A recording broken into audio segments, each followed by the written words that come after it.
Guys, we are working on fundamentals this whole month. We're going to be working on the hip bump sweep series. We're hip bump, Kimura, and Guillotine. So they're a very cool combination, really high percentage, very basic.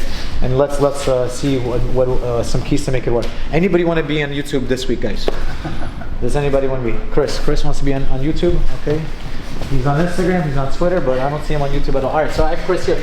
Guys, really quickly, like for Chris, all right, once he's on top close guard, for sport jiu-jitsu, he can't score from here. He has to open up my guard. He's one step behind. He could have an offensive mindset, but again, at the very best, he has to open up and he has to make things happen, right? So this is idea number one. Idea number two, from here, he can get penalties, right? So if he stays here too long, eventually he's going to start to get penalties. And me, I can score in a variety of ways. I can sweep him, I can take his back, I can go for submissions. I have a lot of opportunities to score. And I can get advantages, he can't get advantages, Lurad, all right? So even if he does the king trap behind my back, he has to open up to get advantages, right? But from here, I throw up a loose triangle, he escapes, referee maybe gives me an advantage. Now one advantage is a 0, I'm leading the fight, he has to rush even more to open up, right? One big idea is if I'm able to get Chris with this kind of overhook like this, and I'm able to control his head maybe, or maybe I have a high guard, whatever the case is, it's going to be a very long day for him. It's going to be very hard for him to open up. He's even one step behind. So every time I'm in close guard, I'm constantly trying to do whatever it takes to pull the person in. There's so many different ways to put the person in. Some people even sit themselves up and pull the person down. So I'm constantly trying to pull him in, and what he's going to be doing, he's going to be resisting that. He was going to want to come up, and that's what I'm going to use against him to go for the hip bump sweep, right? So very simple. His hands are going to be, let's say here, I'm going to grab behind his elbows, I'm going to start to peel and bringing my knees to my chest. Chris, before that even happens, he's going to start to posture up. I'm going to use that as an opportunity to follow him up. This leg is going to be my driving leg. This is the most important part of this puzzle here, this arm here, guys. People struggle because they're trying to do it from their elbow and they're not able to get height. You have to really build height with your hand, okay? And then later we're going to use that hand for this, the Kimura and the Guillotine too. I'm bringing my hip above his. This is a key factor. I'm taking away this post. And now the trick here, guys, is this. I'm not taking Chris this way. I'm going to look in the same direction as him, and I'm just actually spinning him over, okay? Mount and close guard are like the same position, just upside down of one another. So it's going to be way easier just to roll the person over as opposed to trying to be like forceful and trying to knock them backwards, which a lot of times people are trying to do. All right, so again, once more, we're going to be here. So whatever way, I'm trying to like get a reaction out of Chris. I want him to posture up and lose that connection with his hands on my biceps just for a second, right? So I'm pulling him in, and as he starts to come up, I use it as an opportunity to build myself up.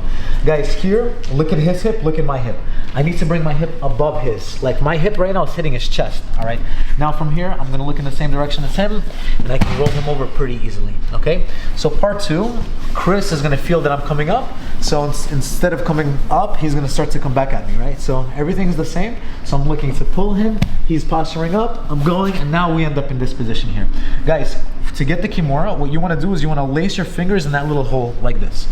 Lurad, I'm gonna see the arm here, I get so excited.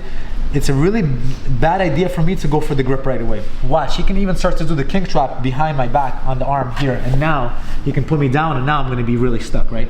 So don't get too excited. You see the arm, don't go for the arm yet. You need to isolate this arm. So the way to do that is with this post. I'm gonna start to scooch and bring my arm away from him as much as I can, and when I fall over, now the arm lands on my chest like a gift.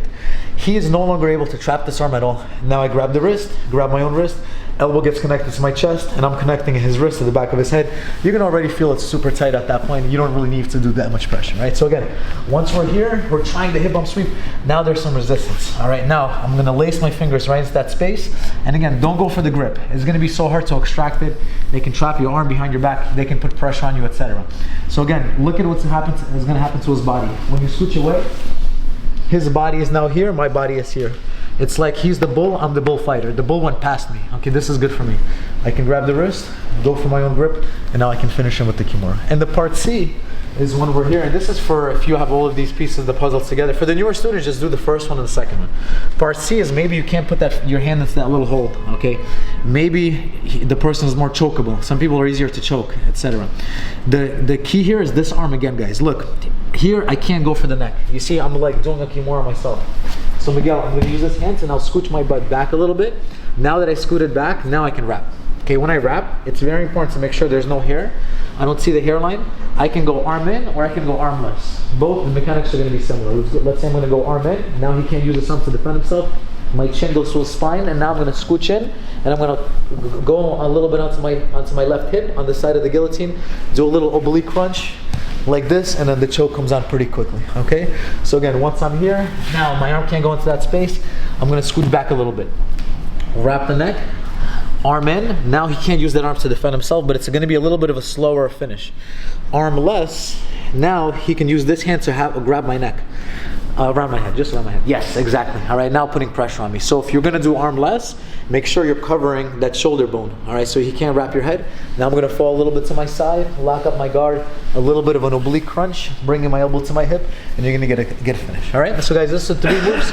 Do 2 out of 3, do 3 out of 3 if you've been here all week, or make sure the first one is absolutely perfect. Cool? Let's go.